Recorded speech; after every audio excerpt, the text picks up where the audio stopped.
حضرت امیر محمد اکرم آوان مد ذلہ العالی دارل عرفان منارہ ضلع چکوال میں سالہ سال سے قرآن و حدیث کے اوپر خطابات کر رہے ہیں اور سلسلہ نقشبندیہ اویسیہ کے مطابق لوگوں کو ذکر الہی کی تربیت دے رہے ہیں۔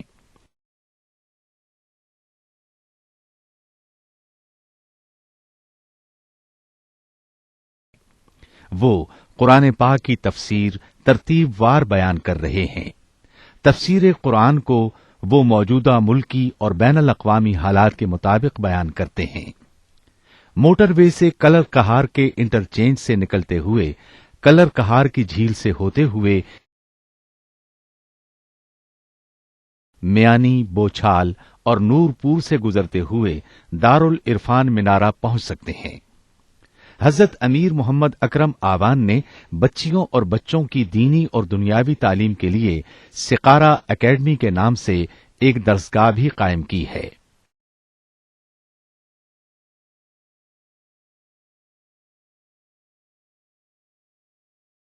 جس کا افتتاح ملک پاکستان کے صدر جنرل محمد ضیاء الحق نے اپنے دست مبارک سے کیا تھا۔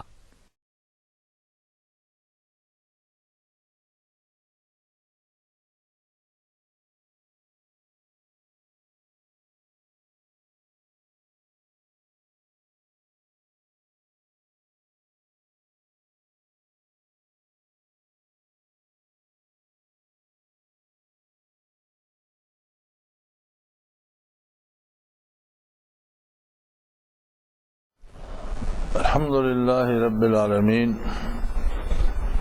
والصلاة والسلام علی حبیبہ محمد وآلہ وصحبہ اجمعین۔ اعوذ باللہ من الشیطان الرجیم، بسم اللہ الرحمن الرحیم۔ وَكَذَلِكَ جَعَلْنَاكُمْ أُمَّةً وَسَطًا لِتَكُونُوا شُهَدَاءَ عَلَى النَّاسِ وَيَكُونَ الرَّسُولُ عَلَيْكُمْ شَهِيدًا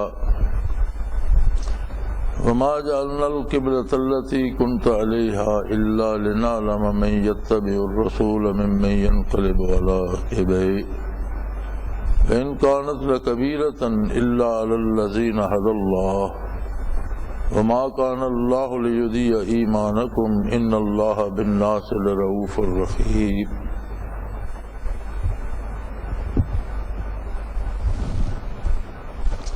اللہم سبحانک لا علم لنا الا ما علمتنا انک انت العلیم الحکیم۔ رب اشرح لی صدری ویسر لی امری واحلل عقدۃ من لسانی یفقہوا قولی۔ رب زدنی علما۔ مولایا صلی وسلم دائما ابدا علی حبیبک من زانت بہ القلوب۔ وَكَذَلِكَ جَعَلْنَاكُمْ أُمَّةً وَسَطًا لِتَكُونُوا شُهَدَاءَ عَلَى النَّاسِ وَيَكُونَ الرَّسُولُ عَلَيْكُمْ شَهِيدًا۔ ارشاد فرمایا، بات تعویل قبلہ کی ہو رہی تھی اور یہود و نصارہ اور مشرکین اعتراض کر رہے تھے کہ آپ صلی اللہ علیہ وسلم کا اور مسلمانوں کا شروع میں تو قبلہ بیت المقدس ہی تھا، جیسے آپ سے پہلی امتوں کا تھا، اور پھر آپ نے یکا یک بیت اللہ شریف کی طرف رخ انور کر لیا۔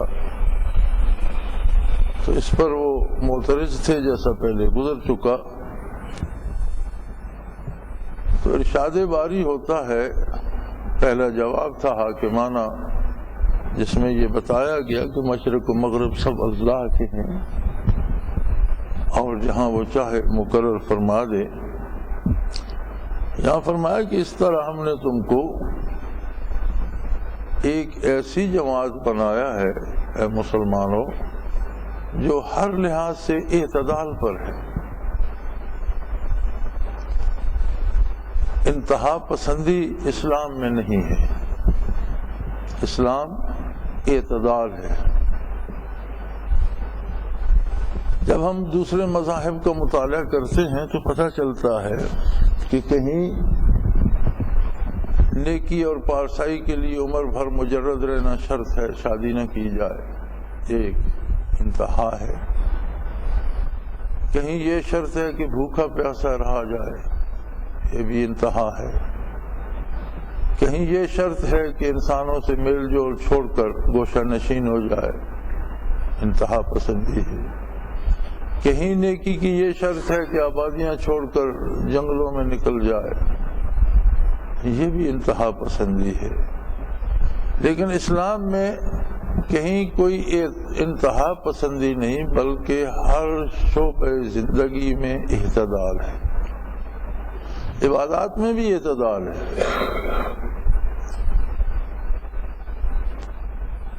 ایک صحابی کا ذکر کیا گیا حضور اکرم صلی اللہ علیہ وسلم کے سامنے کہ وہ دن بھر روزہ رکھتے ہیں اور شب بھر عبادت کرتے ہیں، تو آپ صلی اللہ علیہ وسلم نے بلا کر حکم دیا کہ تمہارے وجود کا بھی تم پر حق ہے، عبادت بھی کرو، آرام بھی کرو۔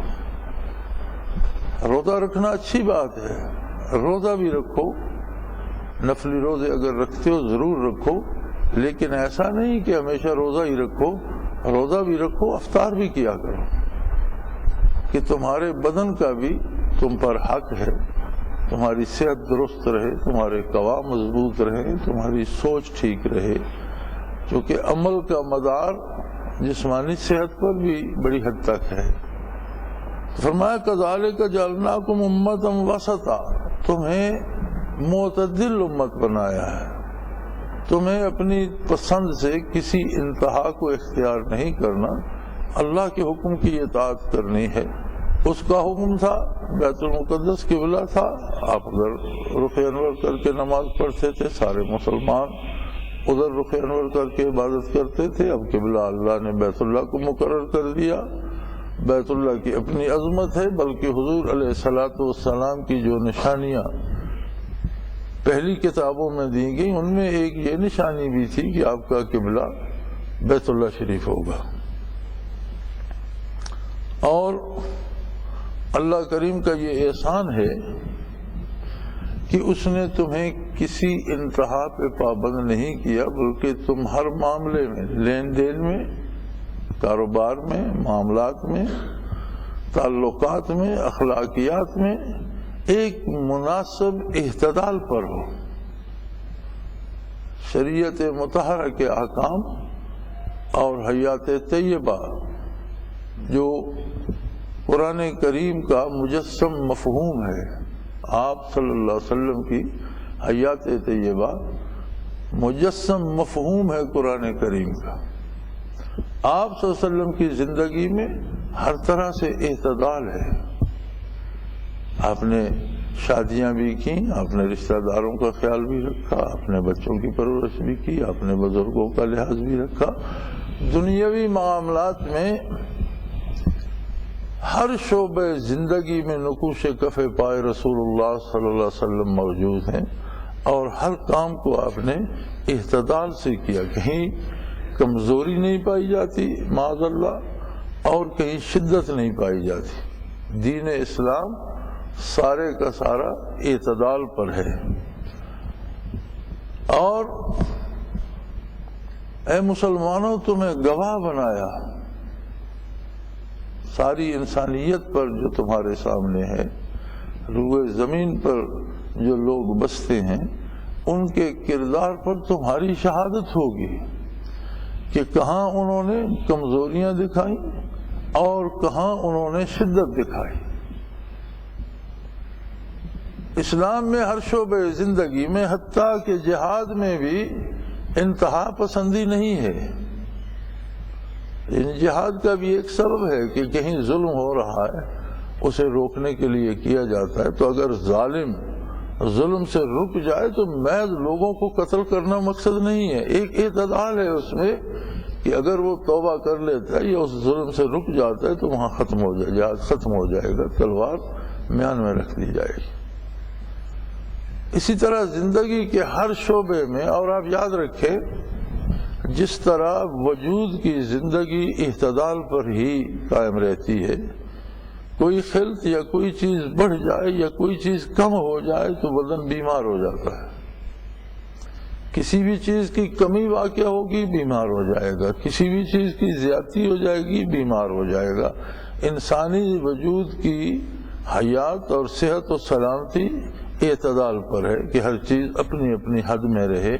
اسی طرح قوموں کی زندگی اعتدال پر منحصر ہے، اسی طرح نوع انسانی کی زندگی کا انحصار اعتدال پر ہے۔ جہاں بھی زیادتی آئے گی یا کمی آئے گی، معاشرے میں خدا نخواستہ اگر استحصال ہوگا معاشرے کا اور کچھ لوگ غریب سے غریب تر ہوتے چلے جائیں گے، کچھ امیر سے امیر تر ہوتے چلے جائیں گے، تو یہ غیر معتدل معاشرہ ہوگا جس کا نتیجہ فساد ہوگا، بیماری ہوگی، جس کا نتیجہ ہمیشہ کسی نہ کسی مصیبت کی صورت میں ظاہر ہوگا۔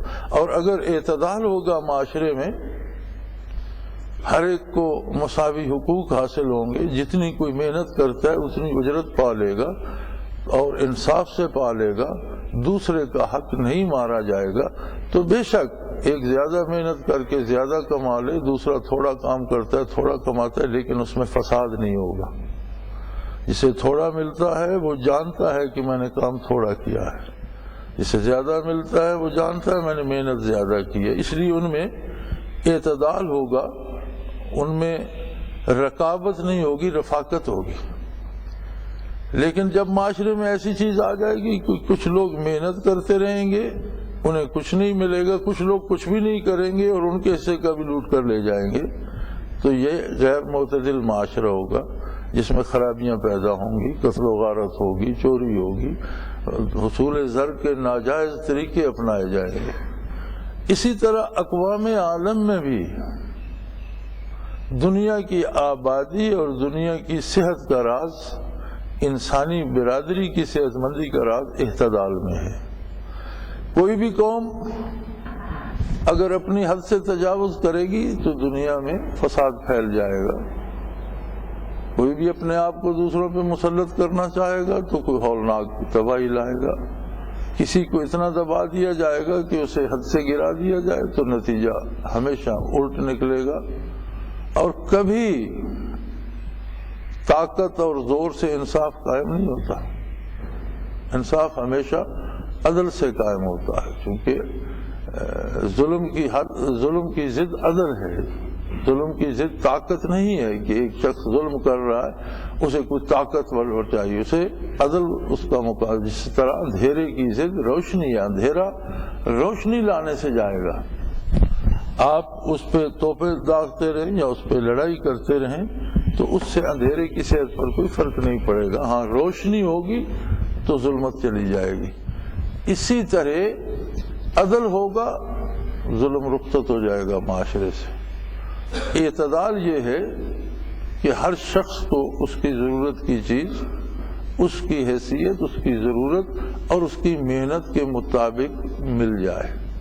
تو فرمایا تم امت اوسط ہو، معتدل امت، وہ قوم جس کا ہر کام اعتدال پر ہے، کہیں کمزوری بھی نہیں ہے، کہیں شدت بھی نہیں ہے، زیادتی بھی نہیں ہے۔ اگر کوئی کمزوری دکھاتا ہے تو وہ بھی شریعت کے خلاف کر رہا ہے، اور اگر کوئی شدت دکھاتا ہے تو وہ بھی شریعت سے کی حدود سے نکل رہا ہے۔ اعتدال شریعت اسلامی ہے۔ اور پھر تمہیں تو ایک گواہ کی حیثیت سے بھی اللہ کے روبرو کھڑے ہو کر شہادت دینی ہے کہ تیری دنیا میں فساد برپا کرنے والے کون لوگ تھے، کون ایسے لوگ تھے جن کی کمزوریاں خرابی لائیں، یا کون ایسے لوگ تھے جن کی شدت پسندی خرابی لانے کا سبب بنے۔ لِتَكُونُوا شُهَدَاءَ عَلَى النَّاسِ، الناس سے اولاد آدم مراد ہے کہ ساری آدمیت روئے زمین کی اقوام عالم پر تم لوگ گواہ ہو گئے۔ اب جس زمانے میں یہ بات ارشاد فرمائی جا رہی ہے اس وقت روئے زمین پر انسانیت کی اجتماعیت کا تصور موجود نہیں تھا۔ حکومتیں تھیں، الگ الگ ممالک تھے، الگ الگ عوام تھے، الگ الگ، ہر ایک کی اپنی دنیا تھی۔ سب سے پہلے اسلام نے پوری انسانیت کی ایک جان ہونے کی بات ارشاد فرمائی، اور سب سے پہلے آقا نامدار صلی اللہ علیہ وسلم نے ساری انسانیت کو مخاطب فرمایا، ایھا الناس، اے اولاد آدم، تم جہاں بھی ہو، تم جیسے بھی ہو، انی رسول اللہ علیکم، میں اللہ کی طرف سے تم سب کے لیے اللہ کا رسول ہوں۔ تو یہ اجتماعی تصور آقا نامدار حضرت محمد الرسول اللہ صلی اللہ علیہ وآلہ وسلم نے دیا۔ اس میں اللہ کریم فرماتے ہیں کہ جو بھی حضور پر ایمان لاتے ہیں اور جو بھی اسوہ حسنہ کو قبول کرتے ہیں، اب جو ایمان لاتا ہے رسالت پر تو یقینی بات ہے کہ اسے آپ صلی اللہ علیہ وسلم کے اسوہ حسنہ کو قبول کرنا پڑے گا، اور اسوہ حسنہ میں سراسر اعتدال ہے، نہ کمزوری ہے نہ شدت ہے۔ تو تم ایک ایسی قوم ہو جنہیں اللہ نے معتدل بنایا ہے، اور تم وہ لوگ ہو جو میدان حشر میں گواہی دو گے کہ یا اللہ تیری مخلوق کو تباہ کرنے کے ذمہ دار کون لوگ تھے، تیرے بندوں کو مصائب میں مبتلا کرنے کے کون لوگ تھے، کون لوگ تھے جن کے اعمال میں کی کمزوری یا شدت کی وجہ سے لوگ تکلیف میں مبتلا ہوتے تھے۔ اور جب یہ ارشاد فرمایا جا رہا تھا تب روح زمین پر ساری انسانیت کے ساتھ رابطے کا کوئی تصور موجود نہیں تھا، لیکن دیکھیں آج روح زمین کو ایک گاؤں میں بدل دیا اللہ نے، اور ہر قوم دوسری قوم کے کردار سے آگاہ ہے، بلکہ ہر فرد دوسرے افراد کے کردار سے آگاہ ہے۔ دنیا میں کون کیا کر رہا ہے کم و بیش ہر فرد کی نظر میں ہے، اور روزانہ ساری بات سامنے آتی ہے۔ تو فرمایا تمہیں اس پر گواہی دینی ہوگی، اور وَيَكُونَ الرَّسُولُ عَلَيْكُمْ شَهِيدًا، اور تم پر گواہ ہوں گے محمد الرسول اللہ صلی اللہ علیہ وآلہ وسلم۔ آپ صلی اللہ علیہ وسلم کی گواہی کیا ہوگی؟ مسلمان تو مشاہدہ کر رہے ہیں لوگوں کا، اور ان کی گواہی دیں گے کہ اس کا کردار یہ تھا، اس کا کردار، تو حضور اکرم صلی اللہ علیہ وسلم کیا گواہی دیں گے؟ آپ یہ گواہی دیں گے کہ یا اللہ مومنین کا، مسلمانوں کا، میری امت کا کردار وہ ہے جو میں نے انہیں تعلیم فرمایا۔ یا اللہ یہ کسی قوم پر جھوٹ نہیں بولتے، یہ سچے اور کھرے لوگ ہیں۔ یا اللہ یہ کسی قوم سے ذاتی عداوت یا حسد یا بخل نہیں رکھتے، اس لیے کہ یہ میری سنت پر عمل پیرا ہے۔ یا اللہ ان کی سوچیں کسی کے حق میں خراب نہیں ہیں، اس لیے کہ ان کی سوچیں میں نے دی ہیں۔ اگر مقام و مرتبہ دیکھا جائے تو میدان حشر میں اس سے بڑے کسی مرتبے کا تصور تک نہیں کیا جا سکتا کہ نبی کریم صلی اللہ علیہ وآلہ وسلم کسی کے راست باز ہونے کی تصدیق فرمائے۔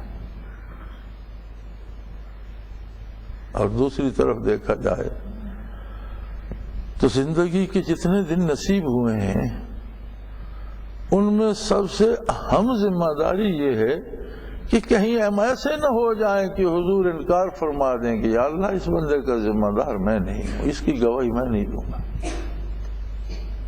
یہ ہر مسلمان کو اپنی انفرادی اور ذاتی زندگی میں دیکھنا چاہیے کہ کیا وہ ایسا کر رہا ہے جو محمد الرسول اللہ صلی اللہ علیہ وسلم اس کے سر پہ دست شفقت رکھ کے فرمائیں گے اس نے جو کیا ٹھیک کیا۔ یہ تو بہت بڑی عظیم منزل ہے قرب الہی کی کہ کسی شخص کے بارے، کچھ افراد کے بارے، کسی قوم کے بارے، کسی کنبے کے بارے آقا نامدار اصدق الصادقین صلی اللہ علیہ وآلہ وسلم محشر کی گھڑی میں بارگاہ الہی میں یہ شہادت دیں کہ یا اللہ یہ جو بتا رہا ہے لوگوں کے بارے یا جو اطلاع دے رہا ہے اقوام عالم کے بارے یہ اس لیے ٹھیک ہے کہ اس بندے نے ساری عمر میری اطاعت کی، میرے نقش قدم پر چلا، میری سنت پہ چلا، لہذا یہ کسی ذاتی رنجش سے یا کسی دشمنی سے یا کسی غم و غصے سے یا کسی حسد اور بغض سے نہیں کہہ رہا، بلکہ یہ جو کہہ رہا ہے سچ کہہ رہا ہے، حق کہہ رہا ہے، کیونکہ یہ ساری زندگی حق کا پیروکار رہا ہے۔ بس یہ مسلمان، اللہ کریم نے تو ہمیں یہ منزل عطا کر دی اور یہ منصب عطا کر دیا اور بہت ہی بلند اور اعلیٰ منصب عطا کر دیا۔ اب ہمیں بحیثیت مسلمان دیکھنا یہ ہے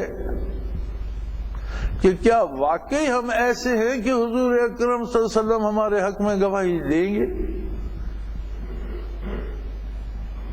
اگر قرآن حکیم کی اس ایک بات کو سمجھ لیا جائے، اپنا لیا جائے،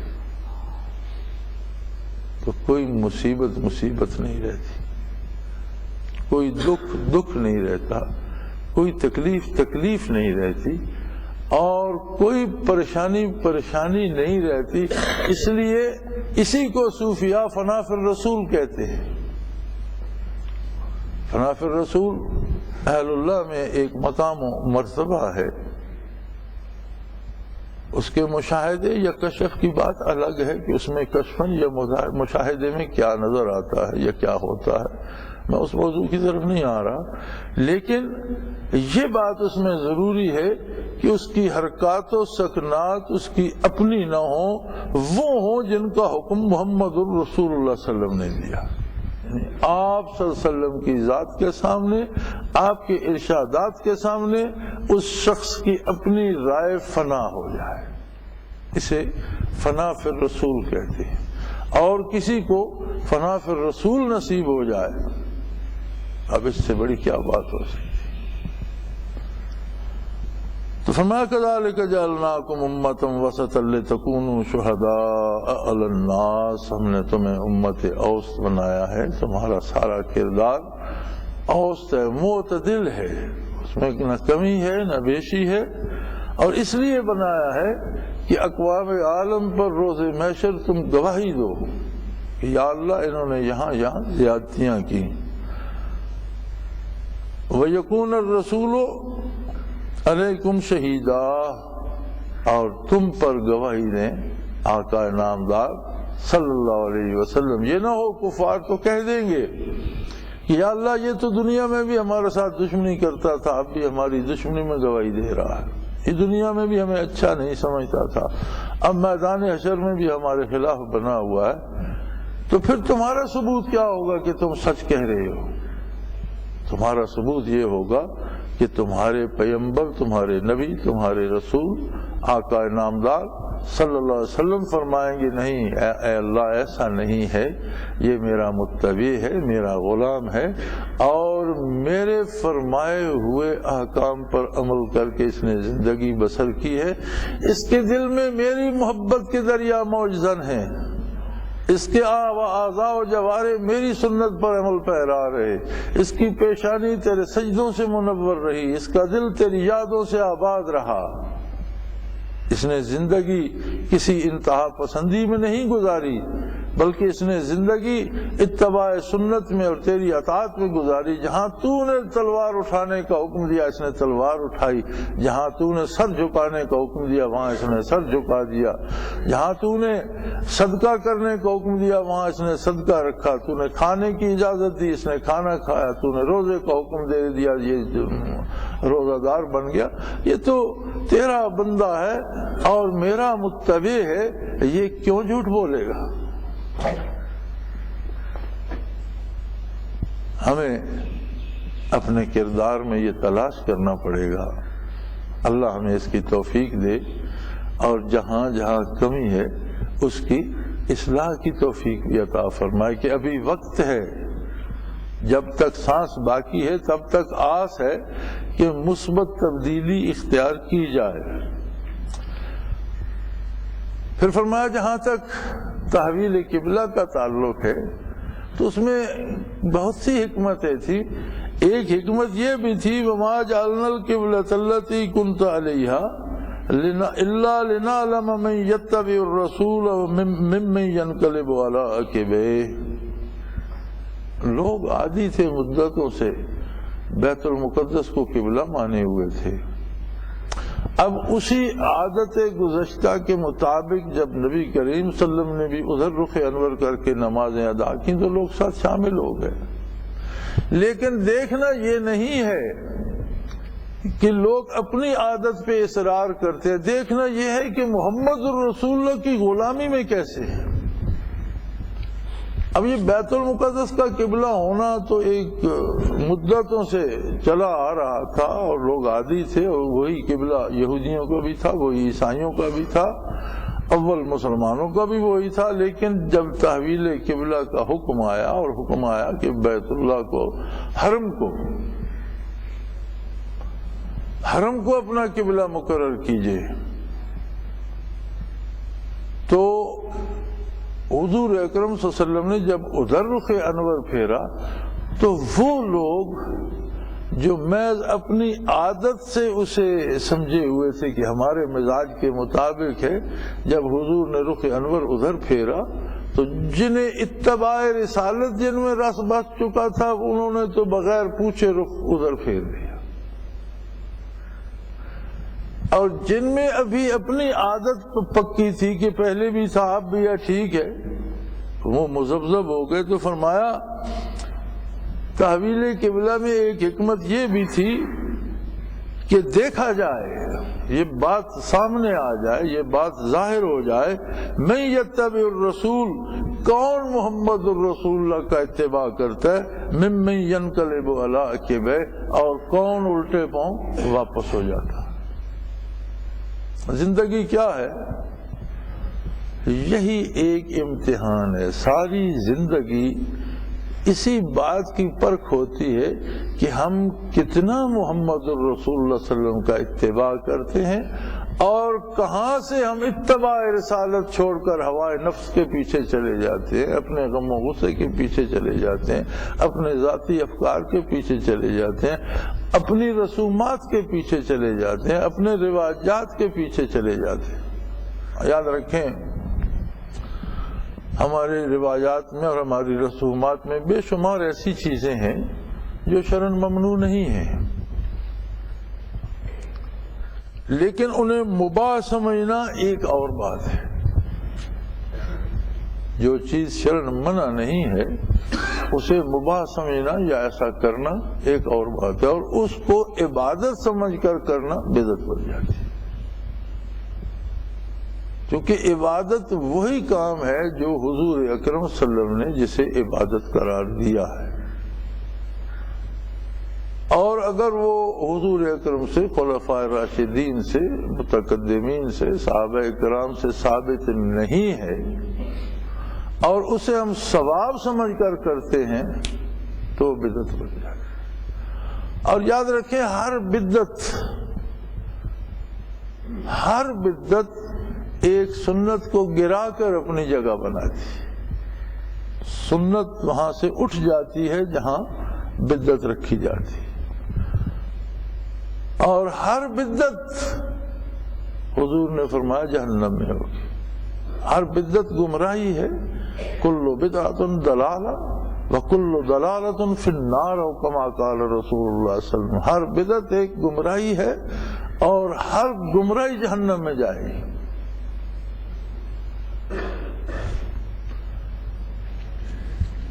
عید کا دن تھا، ایک شخص عید کے لیے نکلا. عید کی نماز ہونے میں کچھ وقفہ تھا. اس نے وہاں اشراق پڑھنے شروع کر دیے، نوافل ادا کرنے. حضرت علی کرم اللہ وجہ الکریم تشریف لائے اور دیکھا کہ وہ نوافل پڑھ رہا ہے. جب وہ فارغ ہوا تو آپ نے پوچھا کہ یہ آپ نے کون سی نماز شروع کر رکھی؟ حضرت ابھی عید کی نماز میں تو کچھ وقت باقی تھا اور اشراق کا وقت تھا، تو میں نے کہا چلو میں اشراق پڑھ لوں. آپ نے فرمایا تمہارے جہنم جانے کے لیے یہی کافی. تو حیران ہو گیا. اس نے کہا ایسا آپ کیوں فرما رہے ہیں؟ میں تو نوافل ادا کروں. فرمایا عید کے روز نبی کریم صلی اللہ علیہ وسلم نے عید کی نماز سے پہلے کوئی نوافل نہیں پڑھے. حضور سے ثابت نہیں ہے کہ نماز عید سے پہلے اشراق پڑھے جائیں اور تم پڑھ رہے ہو. گویا خلاف سنت کر رہے، اور خلاف سنت کوئی بھی عمل جہنم لے جانے کے لیے کافی ہے۔ اب آپ اندازہ کیجئے کہ جو اضافے اور جو رواج ہم بناتے ہیں یہ اس دور کی بات ہے جو صحابہ کرام کا دور تھا، لیکن اس بندے کو اس نے استغفار کیا، اس نے توبہ کی، اس نے کہا اللہ مجھے معاف کر دے، مجھے پتہ نہیں تھا۔ ہمارا عالم یہ ہے کہ ہم نے رسومات کو عبادات کا درجہ دے دیا ہے۔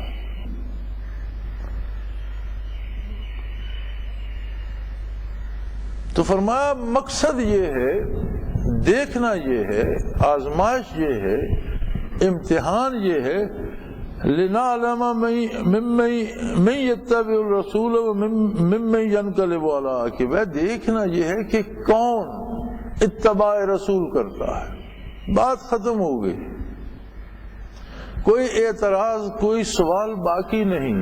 بات صرف یہ ہے کہ جب پتہ چلے کہ یہ کام حضور صلی اللہ علیہ وسلم نے اس طرح کیا، فوراً اس طرح سے شروع کر دے، بات ختم ہو گئی۔ کوئی دلیل، کوئی بحث، کسی جرح کی ضرورت نہیں۔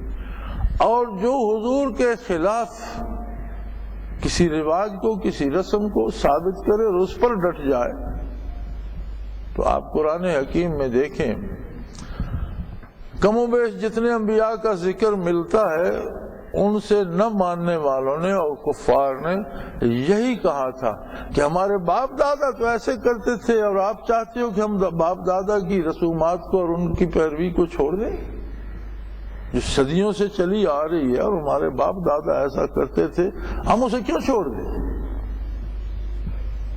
اب ہمارے ہاں ایک بہت عام رواج ہو گیا ہے کہ اذان سے پہلے تعوذ پڑھتے ہیں، پھر تسمیہ پڑھتے ہیں، پھر درود شریف پڑھتے ہیں یا کوئی غزل نعت پڑھتے ہیں، پھر اذان کہتے ہیں، پھر اس کے بعد وہیں کھڑے ہو کر سپیکر پہ دعا کرتے ہیں۔ کیا یہ سارا کچھ نبی کریم صلی اللہ علیہ وسلم سے ثابت ہے؟ کیا حضور ایسا کرتے تھے؟ ہماری جوانی تک کوئی بھی ایسا نہیں کرتا۔ ہم نے اپنے جوان عمر میں آدھی زندگی گزار دی، اس میں کوئی بھی ایسا نہیں کرتا۔ آج دلیل یہ ہوتی ہے کہ درود ہی تو پڑھ رہے ہیں، تو وہ غریب بھی تو نوافل ہی پڑھ رہا تھا، اللہ ہی کو سجدہ کر رہا تھا۔ درود سارا دن پڑھو، ساری رات پڑھو، بلکہ نبی کریم صلی اللہ علیہ وسلم کے سامنے کسی نے عرض کی، یا کسی صحابی نے عرض کی کہ یا رسول اللہ میں نے اتنا وقت وقف کیا ہے وظائف کے لیے، اذکار کے لیے، تو اس میں 3 حصے میں کچھ تلاوت کرتا ہوں، کچھ تسبیحات پڑھتا ہوں، اور چوتھا حصہ صرف درود شریف پڑھتا ہوں۔ آپ صلی اللہ علیہ وسلم نے فرمایا کہ اگر درود اور بڑھا لو تو اچھا ہے۔ اس نے عرض کی یا رسول اللہ صلی اللہ علیہ وسلم آدھا حصہ دوسری تسبیحات پڑھوں اور آدھا حصہ درود شریف پڑھ لوں۔ فرمایا اور بڑھا لو تو اچھا ہے۔ اس نے عرض کی یا رسول اللہ میں چوتھائی حصہ دوسری تسبیحات، جتنا وقت اگر میں نے 4 گھنٹے مقرر کیے ہیں 24 گھنٹوں میں، تو 1 گھنٹہ دوسری تسبیحات پڑھوں گا، 3 گھنٹے درود شریف پڑھوں گا۔ آپ نے فرمایا اور بڑھا لو تو اچھا ہے۔ اس نے کہا یا رسول اللہ پھر مجھے جتنا وقت ملے میں سارا درود شریف ہی پڑھتا رہوں تو اچھا ہے۔ آپ نے فرمایا اگر ایسا کر لو تو دنیا اور آخرت کی کوئی مصیبت تم پر نہیں آئے گی، 2 عالم کی مصیبتوں سے بچ جاؤ۔ درود شریف کا پڑھنا ایک ایسا وظیفہ ہے، ایک ایسی دعا ہے جو 2 عالم کی سختیوں کی ڈھال ہے، لیکن درود شریف کو اذان کا حصہ بنانا درست نہیں ہے۔ اذان ایک الگ بات ہے، اور جتنی محمد الرسول نے فرمائی اور جو بلال حبشی نے دی رضی اللہ تعالیٰ عنہ وہی اذان ہے۔ اب اس کے آگے پیچھے کوئی درود لگائے یا اس کے آگے پیچھے قرآن لگا لے، جو بھی لگا لے، اگر اس میں کمی کرے گا تو بھی خطا کار ہوگا، زیادتی کرے گا تو بھی خطا کار ہوگا، تو بھی مجرم ہوگا۔ چونکہ دیکھنا یہ ہے من یتبع الرسول، کون اتباع کرتا ہے محمد الرسول اللہ کا۔ ہمارے لوگوں کے پاس دلیل یہ ہوتی ہے کہ ایک شخص نے مجھ سے کہا ڈلوال میں کہ میں 2 کپ چائے پیتا ہوں، اگر 3 پی لوں تو کیا حرج ہے، چائے پی رہا ہوں، تو میں اتنی اذان کہتا ہوں کہ اس کا 2 دفعہ درود شریف پڑھ لوں تو درود شریف ہی ہے نا، کیا حرج ہے۔ میں نے کہا بزرگو، برا سا آدمی تھا، آپ قرآن پڑھتے ہیں، سورۃ فاتحہ پڑھتے ہیں اور اس کے بعد قرآن پڑھتے ہیں، رکوع سجود کرتے ہیں، تو فجر کی 2 ہی رکعتیں کیوں پڑھتے ہیں؟ کبھی 3، کبھی 4، کبھی 5 پڑھ لیا کریں۔ آپ بزرگ آدمی ہیں، کام کاج ہوتے نہیں، فارغ ہیں، تو آپ 2 پہ کیوں کھڑے ہو جائیں؟ نہیں وہ تو ہیں ہی 2۔ میں نے کہا اذان بھی ہے ہی اسی طرح اتنی، یہ چائے کا پیالہ نہیں ہے، یہ اللہ کی عبادت ہے اور اس کی حدود و قیود ہیں، اور جو حضور علیہ الصلوۃ والسلام نے تعلیم فرمائی وہی حق ہے۔ اب اگر آپ اس میں کمی کریں گے یا اضافہ کریں گے تو آپ امت اوسط نہیں رہیں گے، آپ اعتدال پر نہیں رہیں گے۔ یہ تو ایک بات میں نے کہہ دی جو بہت عام ہو گئی ہے اور جس پر کہنے سے سب ڈرتے ہیں، اس لیے میں کہہ رہا ہوں کہ بات بتانی چاہیے۔ مجھے ایسا کرنے والوں سے امید نہیں ہے کہ وہ سنبھلیں گے۔ دعا ضرور کرتا ہوں کہ اللہ کرے سنبھل جائیں، اللہ سب مسلمانوں کو ہدایت پہ رکھے، اللہ سب مسلمانوں کو حضور کا اتباع نصیب فرمائے۔ لیکن بدعت کی ایک مصیبت یہ ہوتی ہے، علماء حق فرماتے ہیں کہ بدعت سے توبہ بہت مشکل ہوتی ہے، اس لیے کہ بدعتی بدعت کو ثواب سمجھتا ہے، جب وہ سمجھتا ہی ثواب ہے تو توبہ کیوں کرے گا؟ گناہ سے توبہ آسان ہوتی ہے کہ گناہ کرنے والا بھی اپنے دل میں اسے جرم سمجھتا ہے اور کسی وقت اسے جرم سمجھ کر چھوڑ بھی سکتا ہے، توبہ کر سکتا ہے۔ لیکن جس بات کو وہ عبادت یا ثواب سمجھتا ہے وہ بدعت ہے، جرم وہ سمجھتا ہے ثواب ہے، ثواب سے توبہ بھی کامی نصیب ہوتی ہے۔ بدعت سے توبہ اللہ ہی کسی کو توفیق دے، اس لیے مجھے امید نہیں کہ جو اس مصیبت میں گرفتار ہیں وہ میرے کہنے سے باز آ جائیں گے۔ ایک دن مجھ سے ایک ساتھی نے پوچھا، کسی نے، عام آدمی تھا، کوئی اپنا ساتھی نہیں تھا، کہ جی ہم سلام ہی پڑھتے ہیں سپیکر پر تو اذان سے پہلے، تو اس پہ کیا اعتراض ہے؟ میں نے کہا بھئی آپ ایسا کریں، آپ کا گھر کہیں مسجد کے قریب ہے، آواز سپیکر کی پہنچتی ہے؟ جی پہنچتی ہے۔ میں نے کہا آپ کے ابا جی زندہ ہیں؟ زندہ ہیں۔ میں نے کہا کسی دن سپیکر آن کر کے مسجد کا 4-5 بار ابا جی کو سلام کہنا، ابا جی السلام علیکم، ابا جی السلام علیکم۔ میں نے کہا بلند آواز سے سر لگا کے کہنا، ابا جی امید ہے انشاءاللہ مسجد میں آ کر تمہیں مسئلہ سمجھا دیں گے، میں دیکھوں گا تم پر کتنے راضی ہوتے۔ اگر تم بھائی کو، والد کو وہاں سے سلام کہنا مناسب نہیں سمجھتے تو تمہیں عظمت رسالت کا کوئی احساس نہیں ہے کہ حضور اندر تشریف فرما تھے حجرہ مبارکہ کے، اور ایک صحابی کو دینی مسئلہ پوچھنا تھا اور صحرائی تھا، اپنا ریوڑ اور اپنے جانور چھوڑ کر اسے جلدی تھی، تو اس نے حجرہ مبارک کے باہر سے آواز دی، یا رسول اللہ میری گزارش سنیے، باہر تشریف لائیے۔ تو اللہ نے اس پہ کرم فرمایا، کیونکہ مخلص تھا، اسے اسلام سے تو نہیں نکالا، لیکن کہا اولئک هم ان الذین ینادونک من وراء الحجرات اولئک هم الجاہلون، کہ دیوار کے باہر سے جو آپ کو پکار رہے ہیں ایسے لوگ بہت جاہل ہیں، بے وقوف ہیں۔ اس پہ بھی تنبیہ ہوئی کہ دیوار کے اندر حضور جلوہ، آپ نے باہر سے آواز کیوں دی؟ انتظار کرتے جب حضور اپنی مرضی سے باہر تشریف لاتے اور آپ سے پوچھتے، آپ کی طرف متوجہ ہوتے۔ اگر باہر تشریف لاتے اور کسی دوسری طرف متوجہ ہوتے تو بھی تمہاری جرات ہی نہیں ہونی چاہیے تھی کہ آواز لگاتے کہ آپ میری بات سنیے۔ ہاں جب تمہاری طرف متوجہ ہوتے تو پھر اپنی گزارش پیش کرتے، یہ تقاضا ادب ہے۔ در اقدس پہ، در اقدس سے باہر کھڑا ہو کر آواز لگانے والا تو جاہل ہے، یہاں سے سپیکر پر سلام کہنے والا کیا ہوگا؟ مجھے کسی سے نہ کوئی رنجش ہے نہ دشمنی، میں ان مسلمانوں میں سے ہوں جو محمد رسول اللہ صلی اللہ علیہ وسلم کا اتباع کرتے ہیں، لیکن حق حق ہے اور یہ چھوٹی چھوٹی باتیں ہمیں حق سے ہٹا دیتی. اگر کوئی عبادت میں، اگر کوئی اذان کہنے میں، اگر کوئی مساجد میں بھی اعتدال سے ہٹ گیا تو عام زندگی میں وہ معتدل مسلمان کہاں ثابت ہوگا؟ امتحان یہ ہے کہ من یتبع الرسول ممن ینقلب علی عقبیہ، کون اتباع رسالت کرتا ہے بلا عذر، اور کس کے دل میں اعتراض پیدا ہوتا ہے اور وہ اس سے محروم ہو جاتا ہے. وَإِن كَانَتْ لَكَبِيرَةً إِلَّا عَلَى الَّذِينَ هَدَى اللَّهُ، اور یہ بہت مشکل کام ہے. بے چوں و چرا، بغیر سوچے سمجھے، بغیر اس بات کی وجہ جانے اتباع کرنا اور غلامی کرنا بہت مشکل ہے. ہاں ان کے لیے مشکل نہیں ہے جنہیں اللہ نے ہدایت دے دی اور جن کا یقین ہے محمد رسول اللہ کی رسالت، جنہیں ایمان نصیب ہے حضور کی رسالت پر، ان کے لیے کوئی مشکل نہیں. جو حضور کریں گے وہ کریں گے، انہیں کوئی مشکل نہیں. اور جنہیں یقین حاصل نہیں ہے وہ اپنے اعتراضات، اپنی سوچیں، اپنے مشورے، اپنی رائے کے پیچھے بھاگنا شروع کر دیں گے. وَمَا كَانَ اللَّهُ لِيُضِيعَ إِيمَانَكُمْ إِنَّ اللَّهَ بِالنَّاسِ لَرَءُوفٌ رَحِيمٌ. یاد رکھو اللہ تمہارے ایمان کو ضائع نہیں کرتا. اکثر علماء کرام فرماتے ہیں یہاں ایمان سے مراد اعمال اور کردار ہے.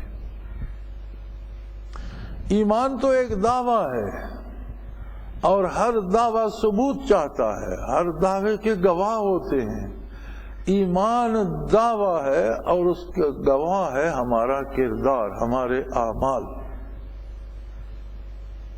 جب بندہ یہ کہتا ہے میں مسلمان ہوں تو اس کی سب سے بڑی دلیل یہ ہے کہ اب وہ اتباع کرے محمد الرسول اللہ کا.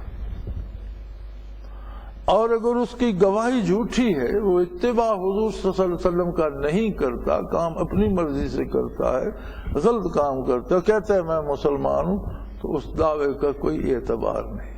اس لیے یہاں فرمایا ما کان اللہ لیضیع ایمانکم، اللہ کو یہ سزاوار نہیں ہے کہ تم اتباع کرو محمد الرسول اللہ صلی اللہ علیہ وسلم کا اور وہ اسے ضائع کر دے. اس لیے کہ یقیناً اللہ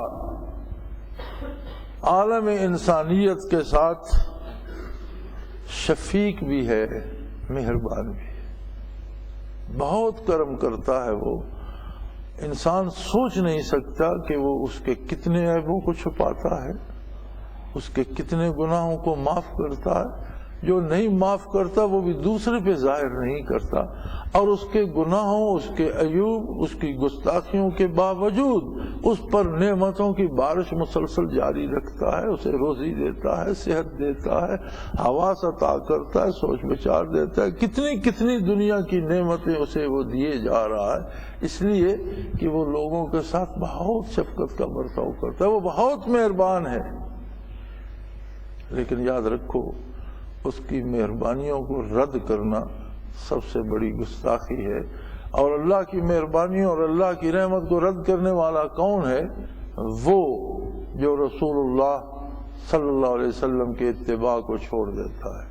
اللہ کریم ہمیں اس سے توبہ کی توفیق دیں، اتباع رسالت پناہی کی توفیق عطا فرمائے، آقا نامدار صلی اللہ علیہ وسلم کی محبت نصیب فرمائے، اور متبعین کے ساتھ زندہ رکھیں، متبعین کے ساتھ موت نصیب فرمائے، اور اتباع کرنے والوں کے ساتھ یوم حشر کھڑا ہونا نصیب فرمائے. وآخر دعوانا ان الحمدللہ رب العالمین.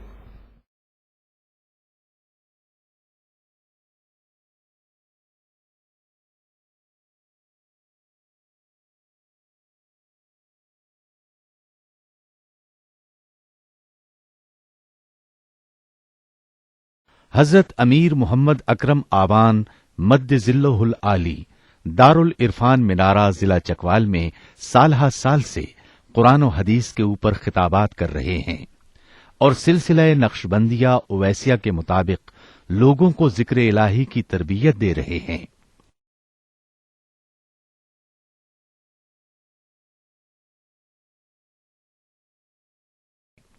وہ قرآن پاک کی تفسیر ترتیب وار بیان کر رہے ہیں۔ تفسیر قرآن کو وہ موجودہ ملکی اور بین الاقوامی حالات کے مطابق بیان کرتے ہیں۔ موٹر وے سے کلر کہار کے انٹرچینج سے نکلتے ہوئے، کلر کہار کی جھیل سے ہوتے ہوئے میانی، بوچھال اور نور پور سے گزرتے ہوئے دارالعرفان منارہ پہنچ سکتے ہیں۔ حضرت امیر محمد اکرم آوان نے بچیوں اور بچوں کی دینی اور دنیاوی تعلیم کے لیے سقارہ اکیڈمی کے نام سے ایک درسگاہ بھی قائم کی ہے۔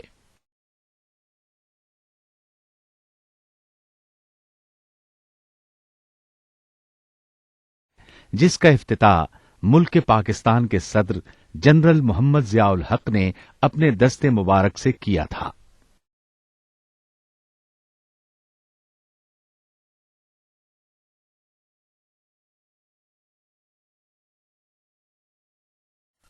وہ تمام احباب جو اسلام کی طلب رکھتے ہیں، ان سے گزارش ہے کہ دارالعرفان منارہ ضلع چکوال میں امیر محمد اکرم آوان صاحب کے خطابات سے مستفید ہوں۔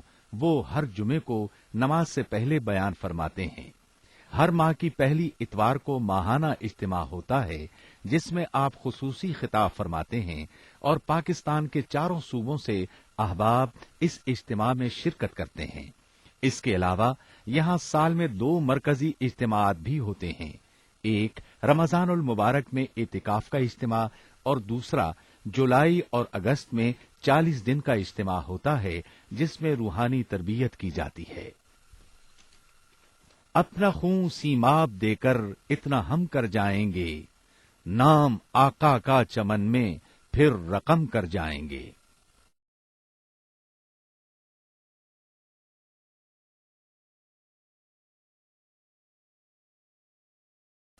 وہ تمام احباب جو اسلام کی طلب رکھتے ہیں، ان سے گزارش ہے کہ دارالعرفان منارہ ضلع چکوال میں امیر محمد اکرم آوان صاحب کے خطابات سے مستفید ہوں۔ وہ ہر جمعے کو نماز سے پہلے بیان فرماتے ہیں۔ ہر ماہ کی پہلی اتوار کو ماہانہ اجتماع ہوتا ہے، جس میں آپ خصوصی خطاب فرماتے ہیں اور پاکستان کے چاروں صوبوں سے احباب اس اجتماع میں شرکت کرتے ہیں۔ اس کے علاوہ یہاں سال میں 2 مرکزی اجتماعات بھی ہوتے ہیں، ایک رمضان المبارک میں اعتکاف کا اجتماع اور دوسرا جولائی اور اگست میں 40 دن کا اجتماع ہوتا ہے، جس میں روحانی تربیت کی جاتی ہے۔ اپنا خون سیماب دے کر اتنا ہم کر جائیں گے، نام آقا کا چمن میں پھر رقم کر جائیں گے۔